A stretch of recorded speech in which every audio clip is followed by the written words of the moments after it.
गौतम अडानी की company Adani ports ने हाल ही में एक बड़ी डील की है। 13,000 करोड़ के आसपास की ये डील है।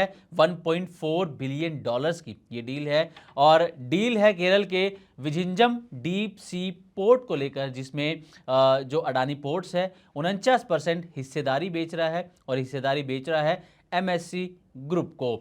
और इस डील के बाद जो अडानी पोर्ट्स के शेयर हैं इनमें ज़बरदस्त तेज़ी भी देखने को मिली है और ब्रोकरेजेस भी 4 ब्रोकरेजेस की रिपोर्ट आई है अडानी पोर्ट्स पर और चारों के चारों बुलिश हैं। इन चारों ने क्या टारगेट प्राइस दिए हैं, क्या रेटिंग दी है, ये आपको वीडियो में बताने वाले हैं।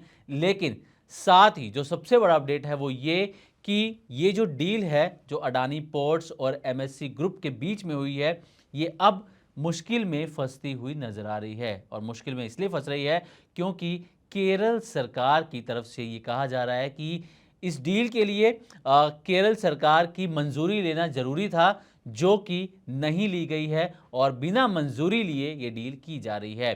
तो इसलिए ये डील जो है वो मुश्किल में फंसती हुई नजर आ रही है। तो क्या है पूरा मामला, डिटेल में आपको यहाँ पर बताने की कोशिश करते हैं। पहले आपको बताएंगे इस डील के बारे में और ये डील अडानी ग्रुप के लिए कितनी बड़ी हो सकती है, फ्यूचर के लिए, फ्यूचर ग्रोथ के लिए कितनी बड़ी डील है ये भी आपको बताएंगे।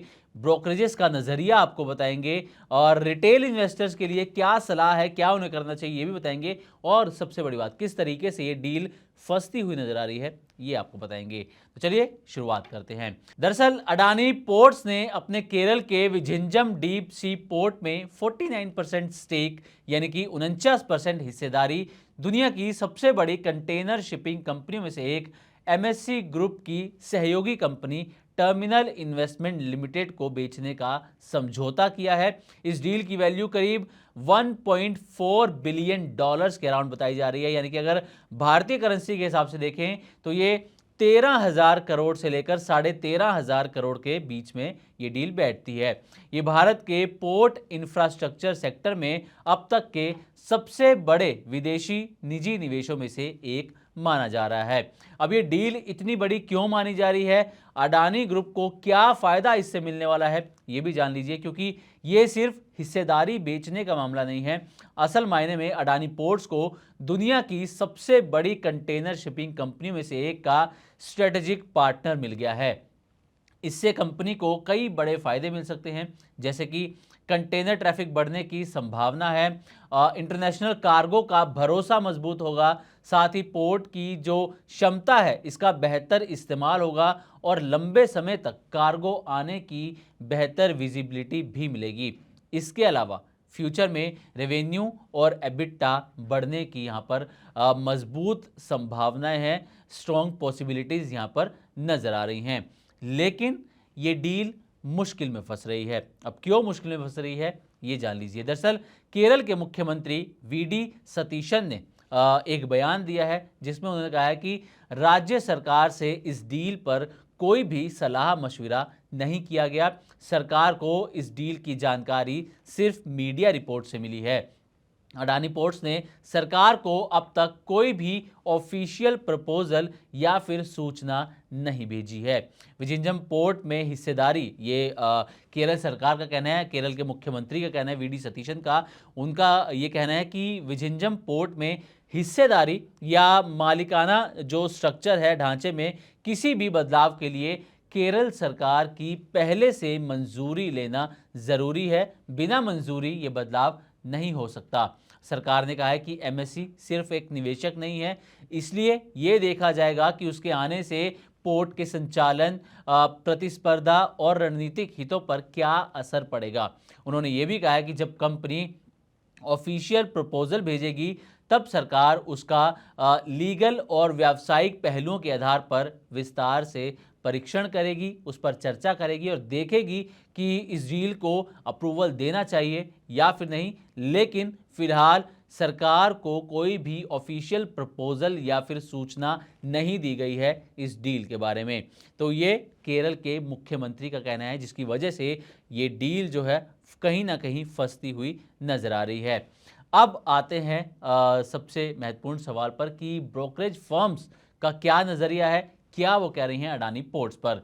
तो सबसे पहले जेफरीज की बात कर लेते हैं। जेफरीज ने बाय रेटिंग दी है अडानी पोर्ट को और टारगेट दिया है 2160 रुपए का। वहीं नोमूरा की बात करें तो नोमूरा ने भी बाय रेटिंग दिया और टारगेट है 2080 रुपए का नियर टर्म के अंदर। Motilal Oswal financial services buy rating के साथ 2050 रुपए का टारगेट और प्रभुदास लीलाधर बाय रेटिंग दी है और टारगेट दिया है 2123 रुपए का। और इस वक्त शेयर जो है वो 1800 रुपए के आसपास कारोबार करता हुआ फिलहाल नजर आ रहा है। अब ब्रोकरेजेस की नज़र में ये डील पॉजिटिव क्यों है, ये सबसे बड़ी पॉजिटिव चीज़ क्या है, चीज़ें क्या है, ये आपको इसमें बताने वाले हैं। दरअसल जो ब्रोकरेजेस मान रहे हैं वो ये मान रहे हैं कि विझिंजम पोर्ट भारत का स्ट्रेटेजिक ट्रांसशिपमेंट हब बन सकता है और ये डील इस क्षेत्र में देखें तो बड़ी साबित हो सकती है। साथ ही उनका कहना है कि एमएससी के आने से इंटरनेशनल शिपिंग नेटवर्क का फायदा मिलेगा, पोर्ट पर कार्गो वॉल्यूम तेजी से बढ़ सकता है, अडानी पोर्ट्स का लॉन्ग टर्म रेवेन्यू और मुनाफा मजबूत होता हुआ नजर आएगा, ऐसा ब्रोकरेजेस का मानना है। और इसलिए ब्रोकरेजेस अडानी पोर्ट्स को लेकर बुलिश हैं और जो टारगेट दिया है वो भी हमने आपके साथ शेयर किया। अब एक और अहम सवाल कि आखिर ये निवेशकों के लिए इसका क्या मतलब है, रिटेल निवेशकों के लिए, और उन्हें क्या करना चाहिए, ये आपको बताते हैं। दरअसल ये डील बताती है कि विदेशी निवेशक अडानी पोर्ट्स की लॉन्ग टर्म की संभावनाओं पर भरोसा जता रहे हैं। हालांकि इसका मतलब ये नहीं है कि शेयर रोज़ तेज़ी से ही बढ़ेगा, शेयर बाजार में उतार चढ़ाव हमेशा बना रहता है, लेकिन अगर ब्रोकरेज की राय सही साबित होती है तो कंपनी की फ्यूचर की ग्रोथ पहले से ज़्यादा मजबूत हो सकती है। अब निवेशकों को किन बातों पर नज़र रखनी चाहिए आने वाले समय में अडानी पोर्ट्स को लेकर, वो आप जान लीजिए। पहला तो इस बात पर नज़र रखें कि डील को सभी नियामकीय मंजूरियां मिलती हैं या फिर नहीं। मंजूरियां मिलती हैं तो शेयर में अच्छी खासी तेज़ी देखने को मिल सकती है, लेकिन ये डील अगर अटकती है तो शेयर में डाउनसाइड भी देखने को आपको मिल सकती है। साथ ही विझिंजम पोर्ट पर कार्गो वॉल्यूम कितनी तेज़ी से बढ़ता है ये आपको देखना चाहिए। पोर्ट का एक्सपेंशन समय पर पूरा होता है नहीं, इस पर नज़र रखें। कंपनी का रेवेन्यू और एबिटा में कितना सुधार आता है, इस पर भी आपको नज़र रखनी चाहिए। तो उम्मीद करते हैं कि हमारी तरफ से दी गई जानकारी आपको अच्छी लगी होगी। इसी तरह की और भी वीडियोस के लिए देखते रहे मनी9 और सब्सक्राइब करें हमारे यूट्यूब चैनल। साथ ही बिजनेस और पर्सनल फाइनेंस से जुड़ी ताज़ा तरीन खबरों को आप हमारी वेबसाइट money9live.com पर भी पढ़ सकते हैं।